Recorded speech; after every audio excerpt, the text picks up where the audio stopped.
Is the New York City dream dead? Let's be real for a second. The headlines are brutal. The cost of living is insane. And it feels like every other day you hear about another friend packing up and leaving because they just can't make the math work anymore. The median rent in Manhattan feels like a king's ransom, and buying a shoebox-sized apartment will set you back a cool million. But what if I told you New York still got some grit, some soul, and a little bit of breathing room in the budget in plain sight? That's what this video is about. I'm breaking down the top affordable neighborhoods in NYC where you can still build a life. I'll cover what you need to know: the real cost of living, like current home prices and rent ranges, the actual vibe of a town, the good, the bad. These places are still expensive than national average, but affordable than the New York City standards. So if you've ever felt like giving up on this city, stick around. You might just find your next home. Let's get into it. Starting our list with one of the better chunks of West Harlem for sure, it's Hamilton Heights. It's overwhelmingly pretty chill. This beautiful brownstones line its streets and impressive pre-war apartments that testify to the neighborhood's deep past.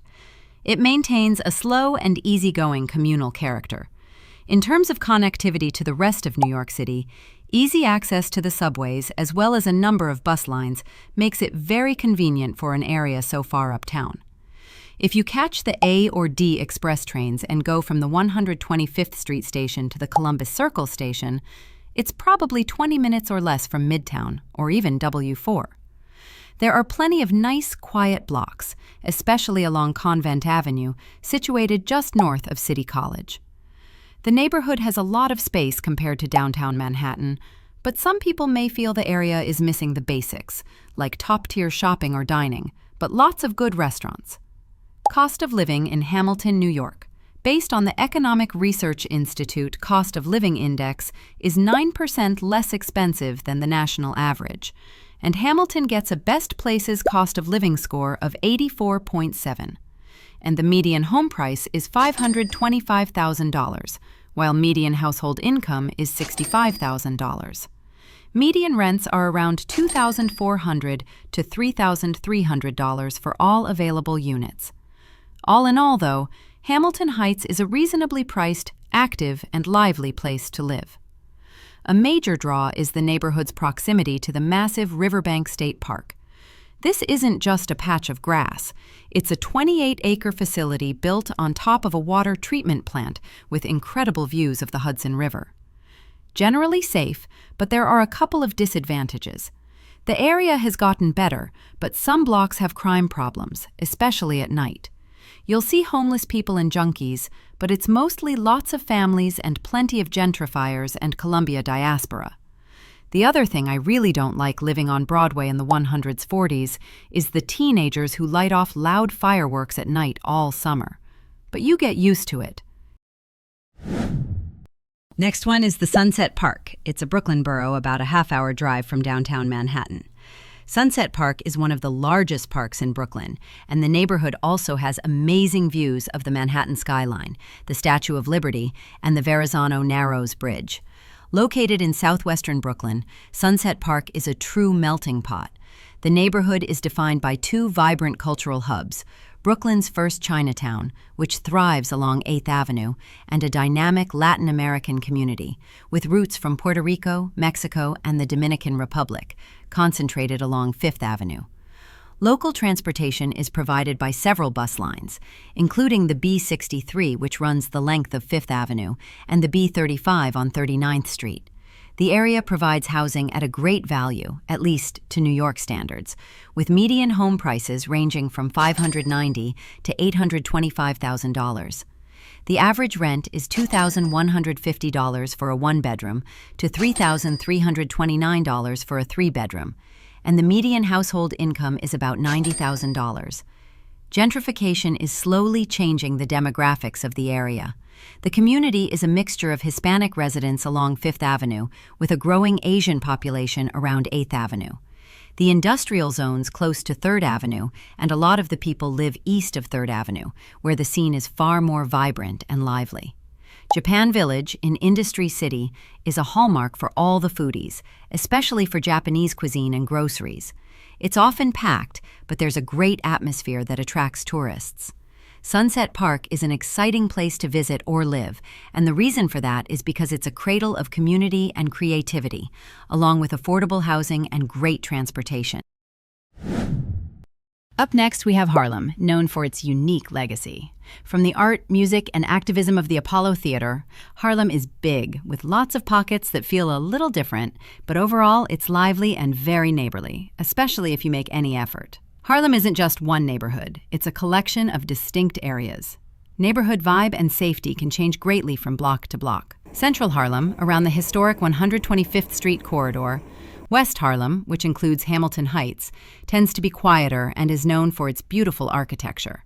And East Harlem, also known as El Barrio, has its own rich cultural identity but has historically faced more challenges with crime.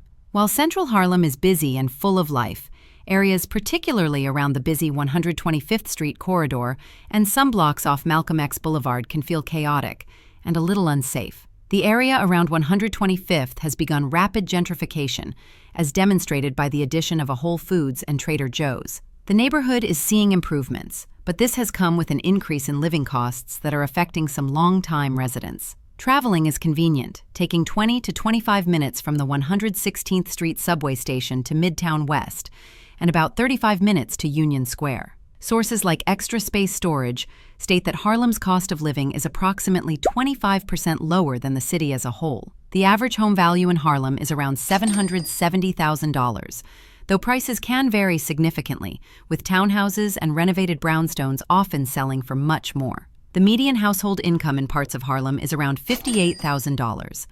Meanwhile, the average rent for a one-bedroom apartment can range from around $2,800 to over $3,300, depending on the block and the building's amenities. Coming in at number 5, we have Bay Ridge. If you're looking for a suburban feel without leaving the 5 boroughs, check out Bay Ridge, located in southwestern Brooklyn. With a relaxed pace, Bay Ridge has a residential atmosphere with a close-knit community, offering a great suburban escape. The main streets, 3rd and 5th Avenues, have businesses and eateries, adding to the family-friendly vibe of the neighborhood. Commuting to Wall Street is easy, less than 30 minutes by bus from 69th Street, and there's a 20-minute ride with the new express ferry. Still, one of the best neighborhoods in Brooklyn if you don't mind the distance into the city. With its quiet, tree-lined streets, mix of single-family homes and low-rise apartment buildings, and a strong, family-friendly community atmosphere, it's often called a small town in a big city. The neighborhood is very nice, safe, and relatively affordable for now. It's more so a neighborhood for families, but you can find younger crowds. The median home price is $415,000 to $780,000, with a $91,000 median household income.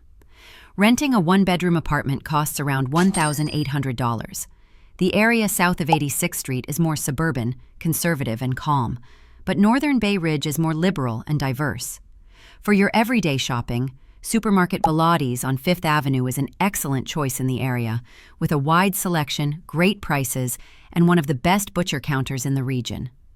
If you want a typical New York City experience, with better city amenities including active nightlife and restaurants, and a more robust public transport system, Northern Brooklyn is a better fit.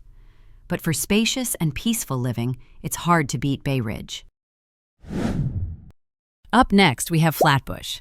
It's beautiful Victorian houses, rich Caribbean community, and neighborly spirit, and it's no wonder as the area is quickly growing. It's a big neighborhood. It's much nicer and feels much safer near the Q train stations. East of Ocean Avenue, it feels a bit more block to block. The old Flatbush is going to be priced out sooner rather than later. It's becoming a hub for transplants who can afford $3,000 to $4,000 for a one-bedroom. The average rent for a one-bedroom apartment is $2,048. Home prices are around $620,000, and the median income is $82,000. It also has park slope and high-priced buildings. East Flatbush is influenced by Caribbean culture. It's certainly an open culture as people are active outside the home. You will see old men sitting and playing cards outside the deli, or young people working on cars hanging out.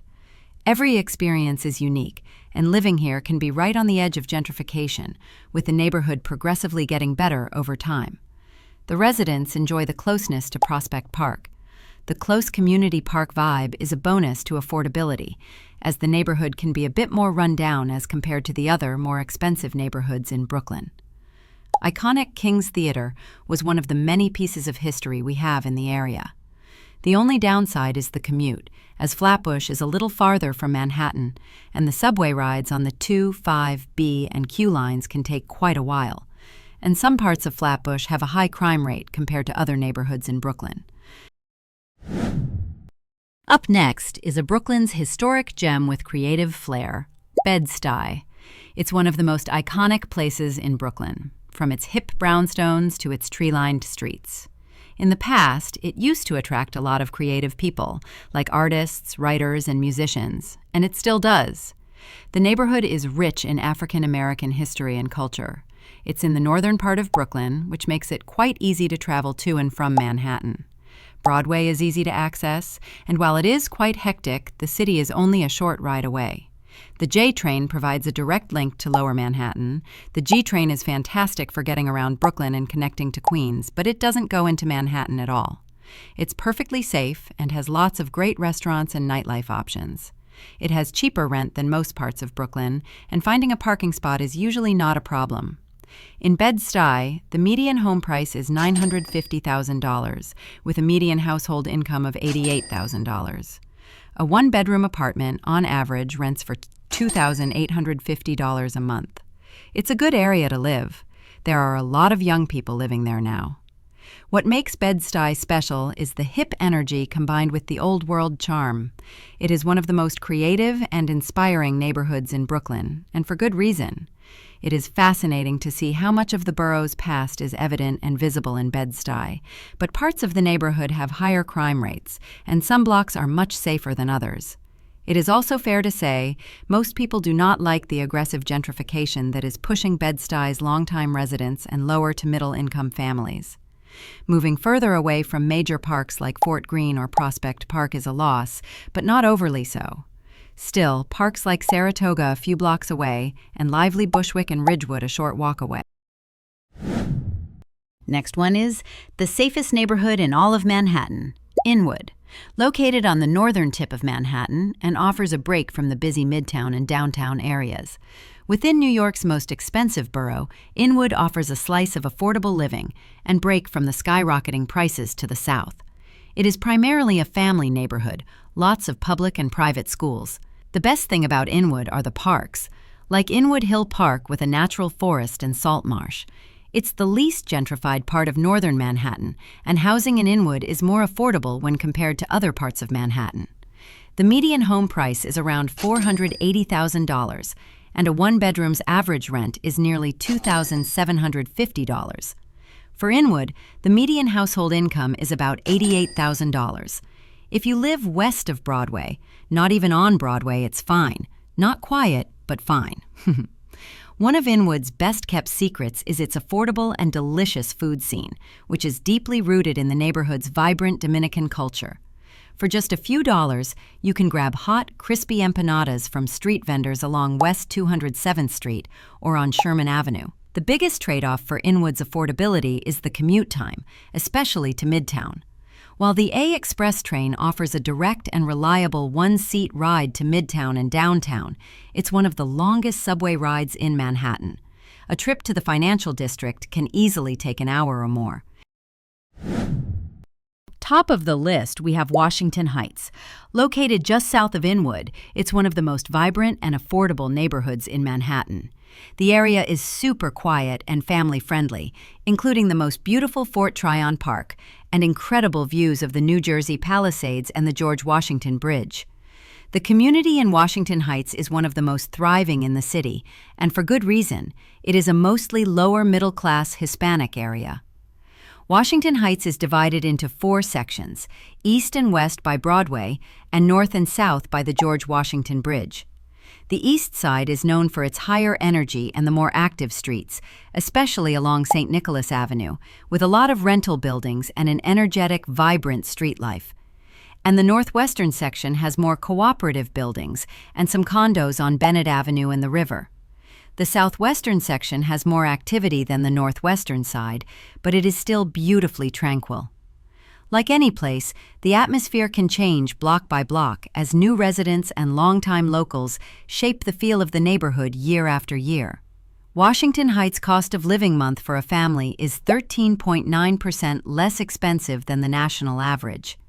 The median home price is around $460,000, and the median household income is $63,000.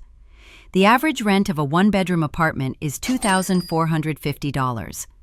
There is a different vibe here, but the nightlife is still different from Brooklyn or Queens. One of the main drawbacks of Washington Heights is its distance from Central and Lower Manhattan. The commute can feel long even if you take the express trains offered. The 1 or A train to Midtown makes the 20 to 40-minute commute easy, depending on your location. It is quite active with many stores and fast food places. Like many New York City neighborhoods, Washington Heights faces challenges, with residents experiencing homelessness and substance use disorders, particularly around major transit hubs like 168th Street. Crime-wise, it has a bit more crime than other areas. The steep and hilly streets can also be physically demanding for some. For those looking for an affordable, lively neighborhood with great community spirit, rich culture, and beautiful parks, Washington Heights is truly a great lost treasure in the center of Manhattan. The New York City dream might seem out of reach for many, but as I've shown today, there are affordable communities in every borough. From the historic brownstones of Harlem to the waterfront views of Bay Ridge, let me know in the comments. Don't forget to like and subscribe.